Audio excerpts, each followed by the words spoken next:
அடிக்கிற வெயிலுக்கு சோறு குழம்புன்னு வச்சு சாப்பிடாம ஒரு நேரமாவது இந்த மாதிரி ராகி களி ஹெல்த்தியா செஞ்சு சாப்பிடுங்க. செம்ம டேஸ்டா இருக்கும், உடம்புக்குமே ரொம்ப குளிர்ச்சி தரும். டேஸ்டியான ராகி களி செய்யறதுக்காக 1/2 கிளாஸ் அளவுக்கு பச்சரிசிய பவுல்ல சேர்த்துட்டு 2 ல இருந்து 3 வாட்டி தண்ணி சேர்த்து நல்லா வாஷ் பண்ணி எடுத்துக்கோங்க.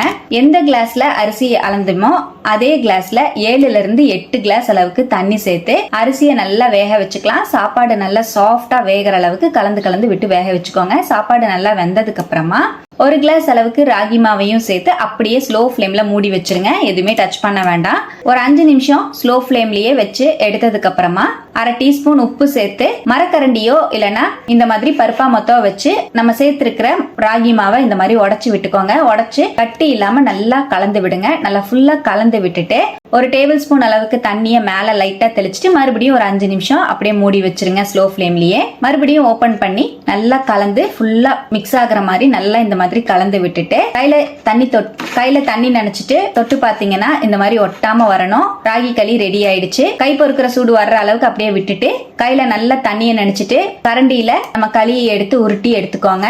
அவ்வளவுதான். ரொம்பவே டேஸ்டியான ராகி களி சிம்பிளா ஈஸியா ரெடி. செம்ம டேஸ்டா இருக்கும், நல்லா சாஃப்டாவும் இருக்கும், சாப்பிட செமையா இருக்கும். ட்ரை பண்ணிட்டு எப்படி வந்ததுன்னு கமெண்ட்ல ஷேர் பண்ணுங்க. தேங்க்யூ.